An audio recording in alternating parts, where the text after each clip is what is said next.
We have 2 weeks till this election, Kevin. Ugh. It's here. It's time. Yeah. It's been, God, it's occupied so much time. Time on this show, time in Time our it just lives. you're in your consciousness. Yeah. Fuck your subconsciousness. I just I know I'm not going to be able to change anybody's opinion, change their vote.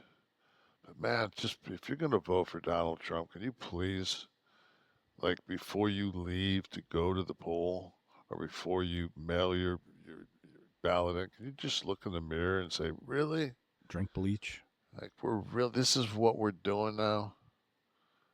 Like, I'm not saying Kamala's got got all the answers, but I tell you one thing, man. When she has a convention, she's got all kind of people. She's got blacks, whites, Puerto Ricans, fucking Latino. I mean, it's just You think there's a chance? Chinese. I hold on to the chance that before anyone pulls a lever, and they're alone in a booth, that there's maybe a few minutes of reflection. That it's not the knee jerk thing that they've subscribed to. I just don't want to have to pay 2,000% on a tariff. That's just what I just don't. I'm just not doing it. You don't want to pay a $1.85 for your Ford F-150? He made it. He made a statement, and and he said, like, I forget what the exact number was, but it was in the 60s, like a $63,000 car or something like that. Mm-hmm. He said, I'll tax it 2,000%. That car will cost 1.365 million. I'm like, really? Fucking 2,000% tariff? It fucking is. A It's little gonna. math issue there. Yeah, I'm thinking, okay, that seems like maybe 20 times, but anyway. This was in Chicago, the Economic Club in Chicago. Yeah. 2,000% tariff on, I believe, Mexican cars made in Mexico. The issue is, though, we have American car companies making cars. Ford's Yeah, I one of mean, them that has yeah, plants in Ford, Mexico. a great deal of it. There's a reason why our countries have these trade agreements. You know, Yeah, yeah, they're actually thought out so that yeah. they So can there's benefit U.S. it's free. businesses. It's free trade, and it's not corporate trade. It's Well, corporations. Corporations, of course, are battling out, but it's not. I should say it. At least it's a capitalistic, process. yeah, but here's what happens, though. You have the system become bastardized sometimes, Kev. We've talked on this show when we did the Kroger numbers from this year, Oh right? fuck. And we were talking about the price of this, the price of that. People are blaming it on administrations and stuff. Yet Kroger with record profits, and we read the bonus for the CEO on the air, and then you'd have the same thing with, if there are no restrictions or regulations on, if tariffs drive the price of foreign cars higher, these American companies are going to go, wait a minute, there's a built-in profit for us. Even if we come in 10% less than the Honda, we can still go up about And 15%. so in Trump's his first run, he decides that he's going to put a 15% tariff on all South Korean washers and dryers. So the Samsungs and the LGs, 15% tariff. They come in. They're going against Maytag and GE.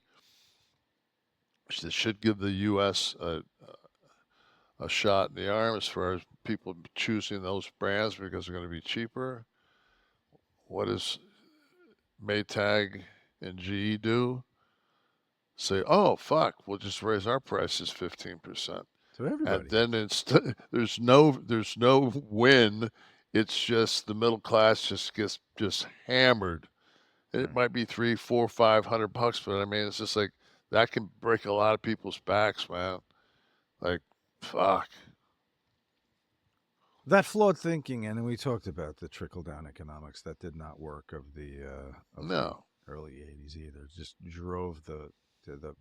further drove the two classes apart, and we ended up in the deficit was horrendous. Anyway, yeah, Kev, a last minute plea to your fans to Well, get out and I vote. just want people to. I don't know why I thought about this, but like, whatever you do, do not take a bus ride in the next 2 weeks to go see a Trump rally or something like that, because there's a real good chance you might get left out in the desert. Little Coachella love Oh, the for you. coach. So our vice president, president-elect Kamala, she was on Fox News She did Brett Baer's last night. Yeah, interview. And what were your man, impressions? No one cares about mine. I liked her, man. Kid's got moxie. She's tough. And she actually has Yeah, no, answers. And she's policy. she's just and she's a prosecutor, man. You're not gonna fucking like. Yeah. You're gonna talk over. Ain't no. She's been battling in a men's world her whole life, going in there with those courtrooms and those guys, those old school guys, trying to, give her a little madman action. Like, yeah, fuck, man. Shit, she's been through some shit. She's lived. She's a fucking American. The other cat, man, I don't know what it's. Maybe I'd have a different opinion if I fucking would have came out with like 400, maybe 418.